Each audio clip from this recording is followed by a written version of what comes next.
புனித நோன்பு பெருநாளை முன்னிட்டு விசேட விலை கழிவுடன் வெளிநாடுகளிலிருந்து இறக்குமதி செய்யப்பட்ட ஆடை வகைகளை பெற்றுக்கொள்ள நியூ ரித்திஸ் டெக்ஸ்டைல்ஸ் இலக்கம் 153 திம்புள்ள வீதி ஹட்டன். மக்களின் ஏகோபித்த நம்பிக்கை பெற்ற மந்திர சொல் நியூ வெஸ்டர்ன் ஜுவல்லரி, பிரதான வீதி, மாவனல்ல.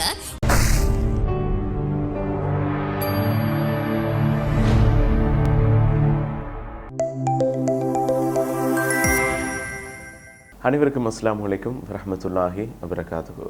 உங்கள் எஸ்டர்ன் மீடியா வழங்கி கொண்டிருக்கின்ற சங்கமிக ரமலான் சிறப்பு நிகழ்ச்சியோடு உங்கள் அனைவரையும் சந்திப்பதிலே பெருமகிழ்ச்சி அடைகின்றோம். இன்னும் ரமலானுடைய 5வது நோன்பை நோற்றவர்களாக எமது எஸ்டர்ன் மீடியாவுடன் இணைந்திருக்கிறீர்கள்.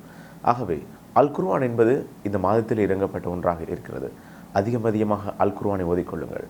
இந்த நாட்கள் மாத்திரமின்றி வருகின்ற நாட்களையும் சிறந்த முறையில் பயன்படுத்திக் கொள்ளுங்கள் என்ற அந்த சந்தோஷமான ஒரு முக்கியமான விடயத்தை நாங்கள் ஞாபகப்படுத்திக் கொண்டு இன்றைய சங்கமிக ரமலான் சிறப்பு நிகழ்ச்சியோடு நாங்கள் அதிகமான விடயங்களை இன்றும் கொண்டு வந்திருக்கின்றோம். வாருங்கள் நிகழ்ச்சியோடு இணைந்திருக்கலாம்.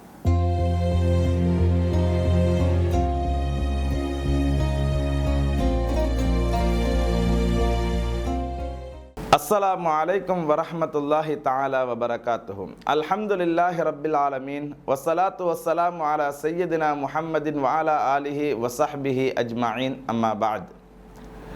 எஸ்டர்ன் மீடியா வழங்குகின்ற சங்கைமிகு ரமலான் என்கின்ற நிகழ்ச்சியினூடாக உங்களை சந்திப்பதில் பெருமகிழ்ச்சி அடைகின்றேன். இன்றைய ரமலான் சிந்தனையாக நான் ரமலானுடைய மாதம் 3 விஷயங்களை மறக்க முடியாத விஷயம் என்று சொல்லியிருந்தேன்.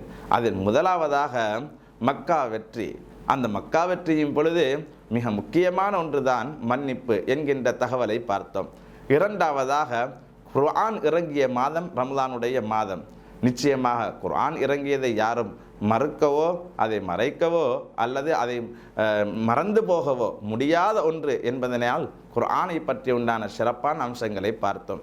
மூன்றாவதாகத்தான் பத்ர் என்று சொல்வது முஸ்லிம்களுடைய ஒரு மிக முக்கியமானது ஒரு நிகழ்வு. அது அந்த பத்ருக்களம் என்பது நபிகள் நாயகம் ஸல்லல்லாஹு அலைஹி வஸல்லம் அன்னவர்கள் புனிதமான மதீனா நகரத்துக்கு சென்றிருந்த பொழுது மக்கா வாசிகளின் மூலமாக நபிகள் நாயகம் ஸல்லல்லாஹு அலைஹி வஸல்லம் அன்னவர்களுக்கும் அவர்களை சார்ந்த அவர்களுடைய தோழர்களுக்கும் அநியாயம் செய்வதற்காக வேண்டி திட்டம் தீட்டிய ஒரு நிகழ்வு.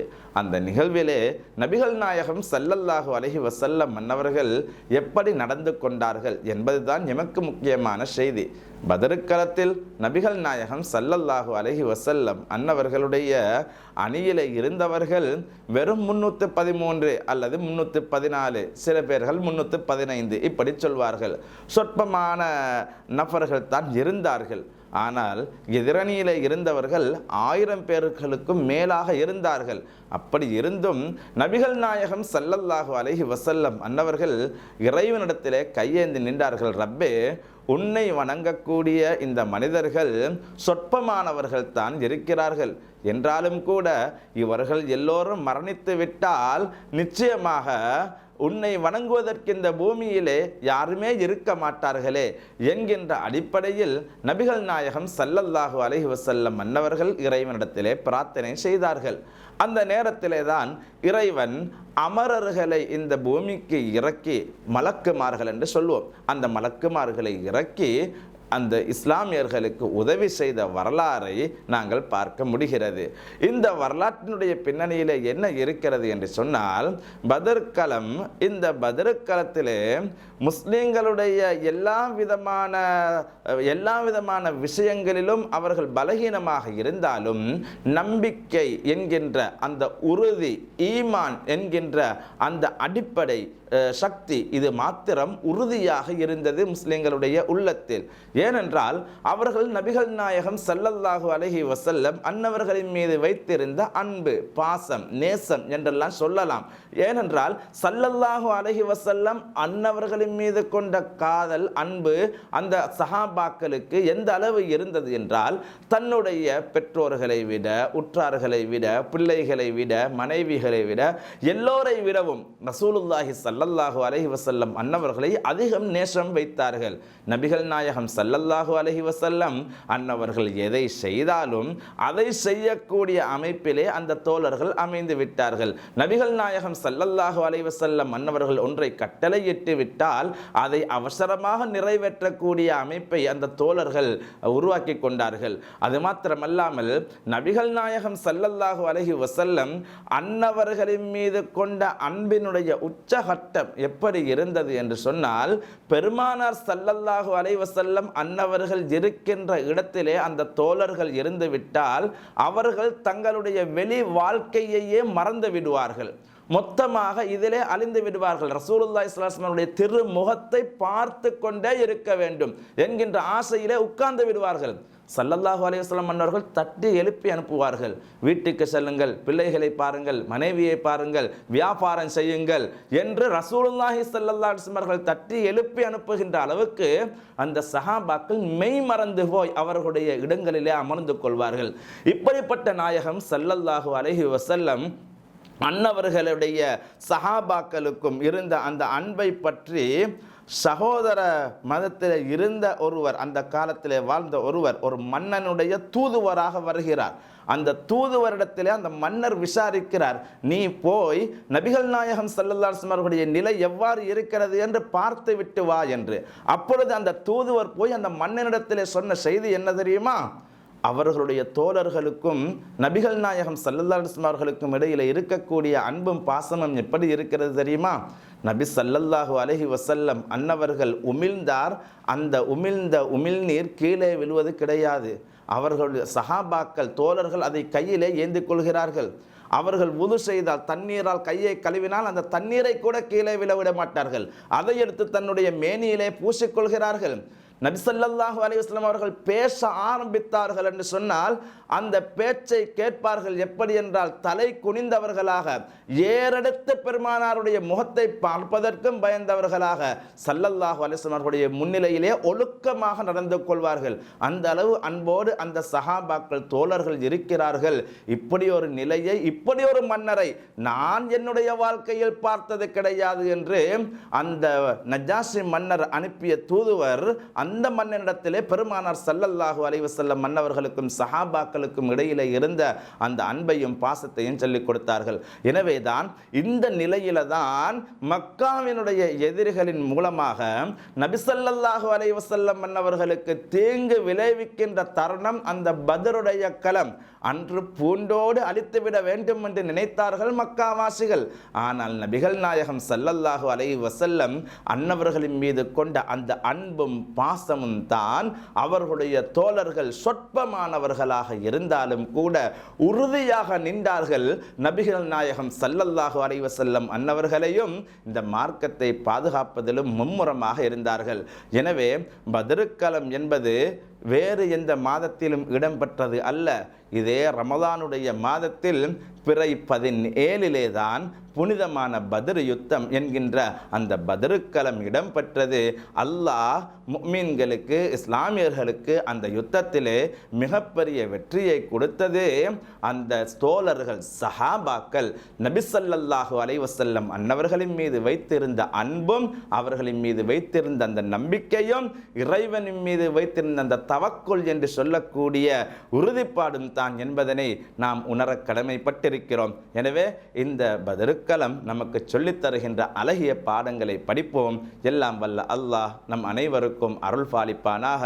வ ஆஹிரு தஅவானா அனில் ஹம்துலில்லாஹி ரப்பில் ஆலமீன். வஸ்ஸலாமு அலைக்கும் வரஹ்மத்துல்லாஹி வபரகாத்துஹு.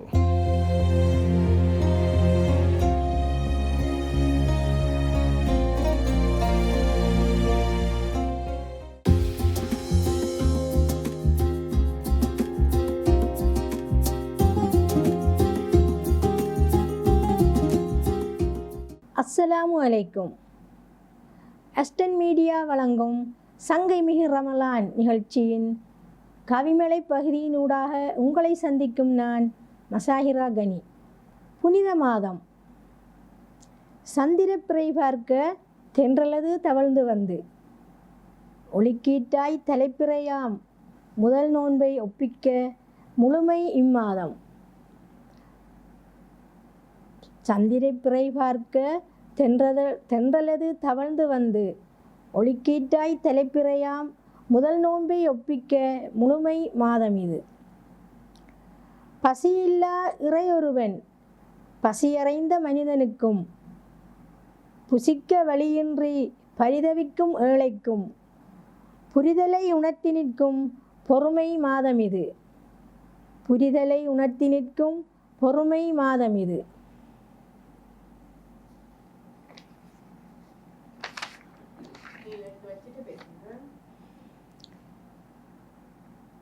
விஞ்ஞான பொய்யுலகில் மெய்ஞானம் தனை நிறுத்தி இது ஞானம் என உணர்த்தி விளங்கி நின்று விடை தரும்.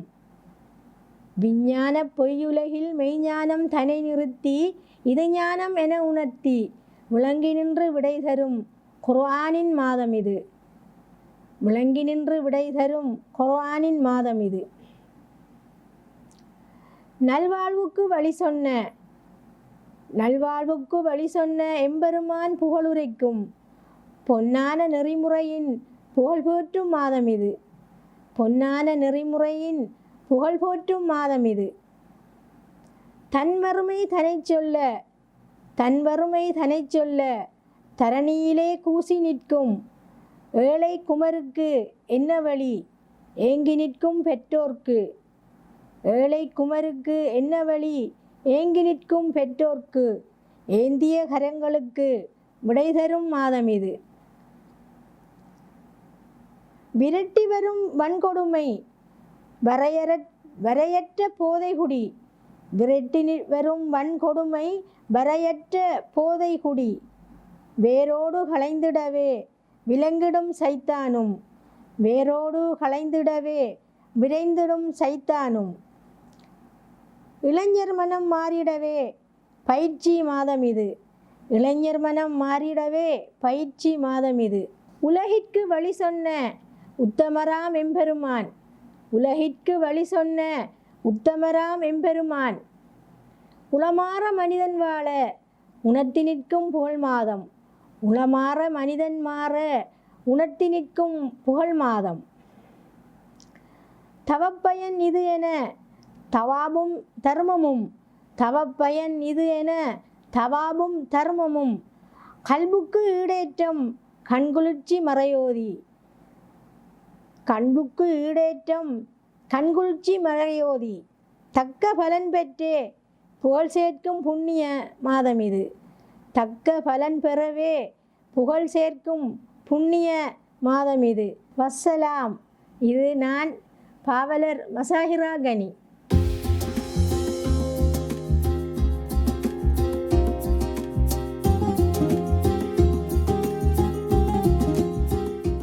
நியூ ரித்திஸ் டெக்ஸ்டைல்ஸ் இலக்கம் 153 திம்புள்ள வீதி ஹட்டன். அஸ்ஸலாமு அலைக்கும் வரஹ்மத்துல்லாஹி வபரகாத்துஹு. அல்ஹம்துலில்லாஹ். எல்லா புகழும் அல்லாஹ் ஒருவனுக்கே. கண்ணியத்துக்குரிய எல்லாம் வல்ல அல்லாஹ் நல்லடியார்களே, பெரியவர்களே, சகோதரர்களே, தாய்மார்களே, சகோதரிகளே, அன்புக்குரியவர்களே, அல்ஹம்துலில்லாஹ். அல்லாஹ்வுடைய உதவியினால் மீண்டும் நன்மைகள் பூத்து குலுங்கும் மாதம் ரமலானை நாம் அடைந்திருக்கின்றோம். அல்ஹம்துலில்லாஹ். எஸ்டன் மீடியா வழங்கும் சிறப்பு ரமலான் நிகழ்ச்சியினூடாக நிறைய தகவல்களை உங்களுடைய சிந்தனைக்கு உள்பதித்து நாம் ரமலானில் நிறைய தகவல்களை படித்து கேட்டு விளங்கி நாம் நம்மை பக்குவப்படுத்த வேண்டும், நெறிப்படுத்த வேண்டும் என்ற அடிப்படையில் இந்த நிகழ்ச்சியை தொடராக ஏற்பாட்டாளர்கள் உங்களுக்கு தொகுத்து வழங்கி கொண்டிருக்கின்றார்கள். அல்ஹம்துலில்லாஹ். அந்த அடிப்படையில் உள்ளத்துக்கு ஒரு நற்செய்தி என்ற அடிப்படையில் அல்லாஹ்வுடைய தூதர் அவர்கள் பின்வருமாறு எங்களுக்கு வழிகாட்டுகின்றார்கள். மன்கான யுமினு பில்லாஹி வல் யௌமில் ஆகிர். யார் மறுமை நாளையும் அல்லாஹ்வையும் விசுவாசம் கொள்கின்றாரோ ஃபலா யுதி ஜாரஹு. அவர் பக்கத்து வீட்டாரை நோகடிக்க வேண்டாம், நோவினை செய்ய வேண்டாம் என்ற செய்தியை முஸ்லிம் என்று சொல்லக்கூடிய ஹதீஸ் கிதாபில் 74வது ஹதீஸ் இலக்கத்தில் பார்க்கலாம். கணித்துக்குரியவர்களே, இஸ்லாத்தை பொறுத்தவரை ஒவ்வொரு தனி மனிதனும் மிகவும் பக்குவமாக வாழ வேண்டும். யாருக்கும் தனது நாவின் மூலமாகவோ, தனது கையின் மூலமாகவோ, தனது நடவடிக்கை மூலமாகவோ எந்த விதமான நோவினையும் இடையூறும் செய்யக்கூடாது. அப்படி செய்தால் முடிவு மறுமை நாளில் நரகம் என்ற நிறைய எச்சரிக்கையை பார்க்கின்றோம். பிறரையோடு நம்ம நல்லமாக நடந்து கொள்ள வேண்டும். அந்த வரிசையில் தான் பக்கத்து வீடு. பக்கத்து வீட்டாரோடு அண்டை வீட்டாரோடு நாம் அண்டி அழகான முறையில் இரண்டரை கலந்து சந்தோஷமாக வாழ வேண்டும் என்ற அழகான ஒரு வழிகாட்டல் இன்றைக்கு நிறைய நாங்கள் பார்க்குறோம். எல்லா இடங்கள்லையும் பிரச்சனை பக்கத்து வீடு தான். இவர் என்ன செய்வார் என்றால் அந்த பக்கத்து வீட்டை குறை சொல்வார். அவங்க சரியில்லை, அவங்க சரியில்லை, அவங்க பேசுகிறது சரியில்லை, பழகிறது சரியில்லை, எதுக்கு எடுத்தாலும் சல்லுன்னு பாயிறாங்க. அவங்க என்ன சொல்லுவாங்கன்னா இந்த பக்கத்து வீட்டை குறை சொல்கிறது. இப்போ எல்லாரும் என்ன செய்கிறாங்கன்னா நான் நல்லம், எல்லா வீட்டுக்காரங்க நான் நல்லன்னு தான் அவங்க சொல்கிறாங்க. ஆனால் பக்கத்து வீட்டோடு பார்க்கும் பொழுது அவர் இவரை குறை சொல்கிறது, இவர் அவரை குறை சொல்கிறது. இஸ்லாம் என்ன சொல்கிறதுன்றால் அந்த குறைகளை நீங்கள் என்ன செய்யுங்க, மறந்துடுங்க. நீங்கள் குர்ஆனில் நிறைய பார்த்தீங்கன்னா யாரெல்லாம் உங்களுக்கு அநியாயம் செஞ்சாங்களோ, யாரெல்லாம் உங்களுக்கு இந்த இடையூறுகள் தொல்லைகள் தந்தாங்களோ அதை நீங்கள் பொருட்படுத்தாதீங்க, நீங்கள் மன்னிச்சிருங்க, தாராள தன்மையோடு விட்டு கொடுங்கன்னு நிறைய வழிகாட்டில் நாங்கள் பார்க்குறோம். ஆகவே பக்கத்து வீடுன்னு சொன்ன நேரத்தில் சில நேரங்களில் சின்ன பிள்ளை பிரச்சனை வரும், அல்லது எங்களை வீட்டு கோழி அவங்க வீட்டு கோழி போய் என்ன நஜீஸ் பண்ணிருச்சு, அசுத்தம் பண்ணிருச்சு, எங்கள் வீட்டு ஆடு வந்து அவங்க வீட்டு ஆட்டோடைய ஏதோ ஒரு பூச்செடியை கடிச்சிருச்சு. இப்படி ஒரு சின்ன சின்ன பிரச்சனை தான், பெரிய பிரச்சனை அல்ல. சின்ன சின்ன பிரச்சனைக்காக வேண்டி பக்கத்து வீட்டார்கள் வாய்த்தர்க்கம் கைகலப்பு வந்து கடைசியில் சில நேரங்களில் கொலையில் போய் முடியக்கூடிய ஒரு துர்பாக்கியமான நிலையை நாங்கள் பார்க்குறோம்னு சொன்னால், கண்ணியத்துக்குரியவர்களை இஸ்லாம் சொல்லுது பக்கத்து வீட்டாரோடு கண்ணியமாக நடந்து கொள்ளுங்கள், அவர்களுக்கு முக்கியத்துவம் கொடுங்கள். எந்த அளவுக்கு என்று சொன்னால் நபிகள் நாயகம் ஸல்லல்லாஹு அலைஹி வஸல்லம் சொல்கிறாங்க, ஜிப்ரீல் அலைஹிஸ்ஸலாம் வராங்க, வந்து சொல்கிறாங்க பக்கத்து வீட்டாருக்கு இப்படியெல்லாம் மக்களை நடந்து கொள்ளும்படி வழிகாட்டி விஷயத்தை கொடுக்குறாங்க. நபியங்க சொல்கிறாங்க சஹாபாக்களை பார்த்து நான் பயந்தேன். என்னவென்று சொன்னால் நமது சொத்தில் இருந்தும் பக்கத்து வீட்டாருக்கு நாம் பங்கு கொடுக்க வேண்டுமோ என்று நான் என்ன செஞ்சேன், பயந்தேன் என்று சொல்லக்கூடிய செய்தியை நாங்கள் பார்க்குறோம்னு சொன்னால், கண்ணியத்துக்குரியவர்களே அந்த அளவுக்கு பக்கத்து வீட்டாரோடு மிகவும் உண்ணியமாக நேசமாக இரக்கமாக நடந்து கொள்ள வேண்டும். அதனால தான் நபியவங்க இன்னொரு ஹதீஸில் சொல்கிறாங்க, நீங்கள் சமைச்சிங்க என்றால், நீங்கள் சமைச்சால் பக்கத்து வீட்டுக்கு கொடுத்து அனுப்புங்க. ஒரு ஆட்டுடைய கால் குழம்பு தான், ஆட்டுடைய அந்த கால்னு சொல்லும்போது ஏனைய உறுப்புகளை விட கொஞ்சம் மட்ட ரகமானது தான். அதை சொல்கிறாங்க. அந்த ஆட்டுடைய கால் குழம்பு, அந்த காலுடைய அந்த முள்ளை வச்சு என்ன செஞ்சிட்டீங்க, ஒரு ஆணம் காய்ச்சிட்டீங்க, சமையல் செஞ்சிட்டீங்க, அதை பக்கத்து வீட்டு கொடுத்து விடுங்கன்றாங்க. அதை நீங்கள் அற்பமாக நினைக்காதீங்க, அதை நீங்கள் பெருசுப்படுத்தி என்ன செய்ய கொடுத்து அனுப்புங்க. இப்போ பக்கத்து வீட்டார்கள் விலையும் கொள்ளணும். எங்களுக்கு ஏதாவது பக்கத்து வீட்டிலேருந்து வருதுன்னு சொன்னால் இதைத்தான் தந்தாங்களாக்கும் அப்படின்னு இருக்கக்கூடாது. அது சிறுசாக இருந்தாலும் பெரிதாக மதிக்க வேண்டும், பெரிதாக என்ன செய்யணும், அதுக்கு அதிகமாக முக்கியத்துவம் கொடுத்து அதை நாம் எடுக்கும் பொழுது அதனூடாக இரண்டு பேருக்கு மத்திய என்ன செய்தேன், நல்ல ஒரு உறவு ஏற்படும். அதான் நபியவங்க சொன்னாங்க. அதாவது உங்கள் இருவருக்கு மத்தியில் நேசம் அன்பு ஏற்படக்கூடிய ஒன்றை நான் கற்றுத்தரட்டுமான்னு கேட்குறாங்க. சஹாபாக்கள் சொல்கிறாங்க, அது என்ன யார சொல்லலாம், சலாம் சொல்லிக்கொள்ளுங்க, அடிக்கடி என்ன செய்யுங்க, சலாம் சொல்லுங்க, பக்கத்து வீட்டார் நல்ல மாதிரி நடந்து கொள்ளுங்க என்று சொல்லக்கூடிய வழிகாட்டில் பார்க்குறோம். அப்புறம் நேசம் என்பது பக்கத்து வீட்டுக்காரன் கண்டா முறைச்சிட்டு போகிறதில்லை, இவர் அவரை முறைக்கிறது, இவரை முறைக்கிறது, அப்படி இருக்கக்கூடாது. சில தவறுகள் நடக்கத்தான் செய்யும். அது யாராக இருந்தால் வீட்டுக்குள்ளே நடக்கிற போல வீட்டுக்கு வெளியே பக்கத்து வீட்டில் நடக்கும். அப்படி நடக்கிற நேரத்தில் ரெண்டு பேரும் ஒரு புரிந்துணர்வு இருக்கணும். சரி, என்ன செய்ய, என் கணவர் வந்து தவறாக பேசிட்டாரு, என்ன செய்ய, என் மனைவி வந்து தவறாக பேசிட்டாங்க, என் பிள்ளை தவறாக நடந்துருச்சு என்ற அடிப்படையில் விட்டு கொடுத்து தாராள தன்மையோடு ஒரு புரிந்துணர்வோடு நம்ம நடப்போம் என்று சொன்னால் இந்த பிரச்சனைகள் பெரிதாக வராமல் இருப்பதற்கு அது ஒரு துணை காரணங்களாக இருக்கும். எனவே தான் அடிக்கடி இஸ்லாம் சொல்லுது, மாறி மாறி உதவிகளை பரிமாறிக்கொள்ளுங்க. இந்த அளவுக்குண்டா இப்போ நாங்கள் காலையில் வேலைக்கு போயிட்டு இரவு நேரம் வாரோம், ஒரு சீப் வாழைப்பழத்தை கொண்டு வரோம், ஒரு 4 எப்பலை கொண்டு வரேன்றால் அதில் ஒரு எப்பலை பக்கத்து வீட்டுக்கு கொடுக்குறது, ஒரு ஒரஞ்ச பக்கத்து வீட்டுக்கு அனுப்பி வைக்கிறது. நம்ம யோசிக்கக்கூடாது, என்ன 1 கொடுக்குறது, 2 கொடுக்குறது, ஒரு 2 கிலோ சீனி வாங்கிட்டு வாரீங்க, ஒரு 500 சீனி அவங்களுக்கு வாங்கி கொடுக்குறது, ஒரு என்கர் பேக்கெட் வாங்குறீங்க, அவங்களுக்கு ஒரு என்கர் பேக்கெட்டை வாங்கி கொடுக்குறது. இப்போ இதெல்லாம் என்ன விளைவுன்னு சொன்னால், இந்த சிறுசு செய்யக்கூடிய இந்த உதவிகள் இருக்குது இல்லையா, இந்த அன்பளிப்புகள் அன்பை வளர்க்கும். இந்த அன்பை நீங்கள் பக்கத்து வீட்டை வளருங்க. எதையும் கொடுக்கக்கூடிய நீங்கள் அற்பமாக நினைக்காதீங்க. எடுக்கிறவங்களும் அற்பமாக நினைக்காம என்ன செய்யுங்க, அதை பெரிதாக மதித்து நாம் வாங்கும் பொழுது உச்சக்கட்டமான நன்மையும் சிறப்பும் பக்கத்து வீட்டுடைய உறவு பலமாக இருக்கும் என்பதை உள்ளத்தில் ஆழமாக பதித்துக் கொள்ளுங்கள். எதையெல்லாம் மார்க்கமாக படித்தோமோ கேட்டோமோ விளங்கினோமோ அதையெல்லாம் உள்ளத்தில் இருத்தி வாழ்க்கையில் நடைமுறைப்படுத்துவதற்கும் கடைசி நேரத்தில் கடனில்லாத நிலையில் லா இலாஹ இல்லல்லாஹ் என்ற கலிமாவை சொன்னலாக அல்லாஹ் தஆலா நம் அனைவரும் மன்னிக்க செய்வானாக.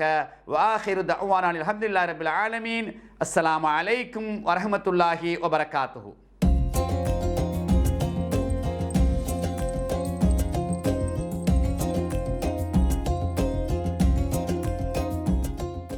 அஸ்ஸலாமு அலைக்கும் வரஹ்மத்துல்லாஹி வபரகாத்துஹு.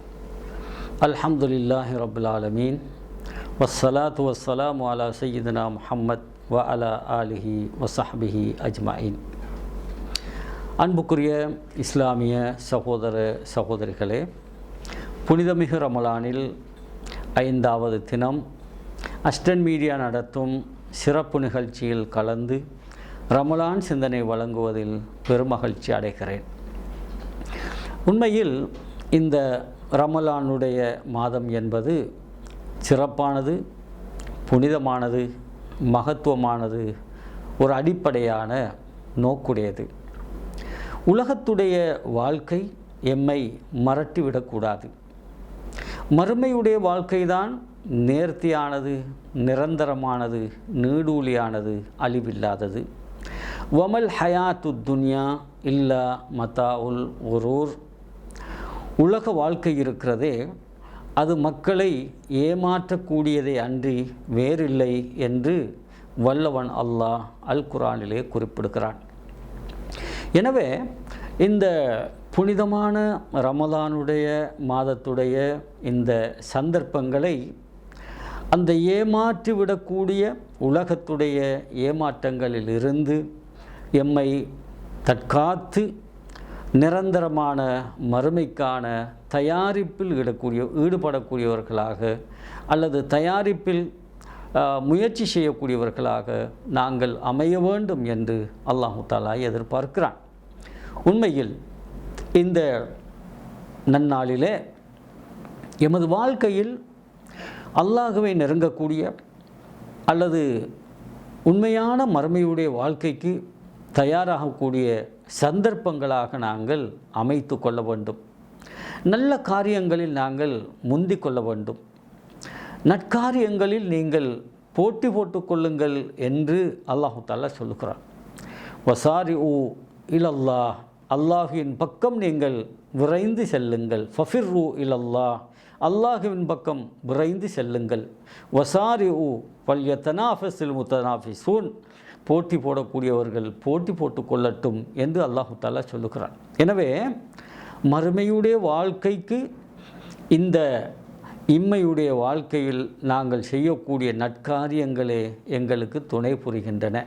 எனவே உலகத்துடைய வாழ்க்கை எங்களை ஏமாற்றிவிடக்கூடாது.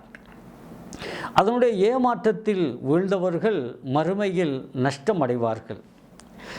இந்த உலகத்திலே ஒரு மனிதன் நஷ்டமடைவதை விடவும் மறுமையில் நஷ்டமடைவது மிகப்பெரிய கைசேதத்துக்குரிய ஒன்றாக மாறிவிடும். ஏனென்றால் உலகத்திலே நஷ்டமடையக்கூடிய ஒரு மனிதன் ஒரு குறிப்பிட்ட காலத்தில் அந்த நஷ்டத்திலிருந்து அவன் விடுதலை பெறுகிறான், அல்லது இந்த உலக வாழ்க்கையிலிருந்து அவன் மறுமையை நோக்கி செல்லுகிறான். ஆனால் மறுமை வாழ்க்கையிலே ஒரு மனிதன் நஷ்டமடைவது என்பது அது நிரந்தரமானது. எப்படி மறுமை வாழ்க்கை நிரந்தரமானதோ, அழிவில்லாததோ, முடிவில்லாததோ, நீடூழியானதோ, அந்த வாழ்க்கையில் ஒரு மனிதன் அடையக்கூடிய நஷ்டமும் அப்படித்தான். எனவே தான் இந்த புனித ரமலானில் நற்காரியங்களில் நாங்கள் முந்திக் கொள்ள வேண்டும். எல்லா விதமான நற்காரியங்களிலும் ஈடுபட வேண்டும். ஆசையோடு, தேட்டத்தோடு, ஆர்வத்தோடு நாங்கள் ஈடுபட்டு எங்களுடைய இந்த உலக வாழ்க்கையை அனுபவிப்பதோடு, இந்த உலக வாழ்க்கையில் நிம்மதியாக சந்தோஷமாக இருப்பதோடு, மறுமை வாழ்க்கைக்காக நாங்கள் அதிகமாக கவனம் செலுத்த கடமைப்பட்டிருக்கிறோம். உலக வாழ்க்கையை துறந்துவிட்டு மறுமை வாழ்க்கையை அடைய முடியாது. உலக வாழ்க்கை என்பதே மறுமை வாழ்க்கையை அடைந்து கொள்வதற்கான ஒரு சாதனமாகவே அல்லாஹு தாலா எங்களுக்கு தந்திருக்கிறான். எனவே இந்த உலக வாழ்க்கை எம்மை ஏமாற்றிவிடக்கூடாது. எம்முடைய தொழில், எம்முடைய பட்டம் பதவிகள், எம்முடைய குடும்பம், எம்முடைய விவசாயம், வியாபாரம், இவைகளெல்லாம் அல்லாஹுடைய அந்த மறுமை வாழ்க்கையில் இருந்து எம்மை தடுத்து விடாது. எங்களை காத்து இந்த புனிதமான இந்த ரமலானுடைய இந்த நோன்புகள், இராவணக்கங்கள், அந்த மறுமை வாழ்க்கையில் நாங்கள் நீடூழி அல்லது நிரந்தரமான வெற்றி பெறுவதற்கு வாய்ப்பாக அல்லாஹ் எங்கள் அனைவர்களுக்கும் தந்தருள்வானாக. வஆகிர் தஅவானா அனில் ஹம்துலில்லாஹி ரப்பில் ஆலமீன். வஸ்ஸலாமு அலைக்கும் வரஹ்மத்துல்லாஹி வபரகாத்துஹு.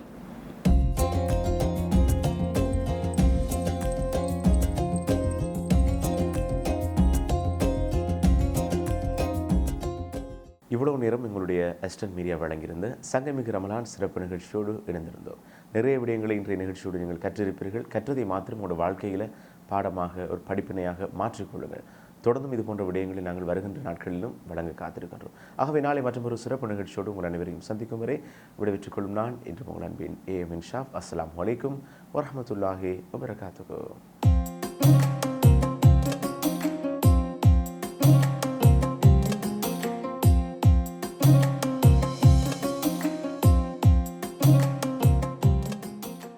புனித நோன்பு பெருநாளை முன்னிட்டு விசேட விலை கழிவுடன் வெளிநாடுகளிலிருந்து இறக்குமதி செய்யப்பட்ட ஆடை வகைகளை பெற்றுக்கொள்ள நியூ ரித்திஸ் டெக்ஸ்டைல்ஸ், இலக்கம் 153, திம்புள்ள வீதி, ஹட்டன். மக்களின் ஏகோபித்த நம்பிக்கை பெற்ற மந்திர சொல் நியூ பஸ் ஸ்டாண்ட் ஜுவல்லரி, பிரதான வீதி, மாவனல்ல,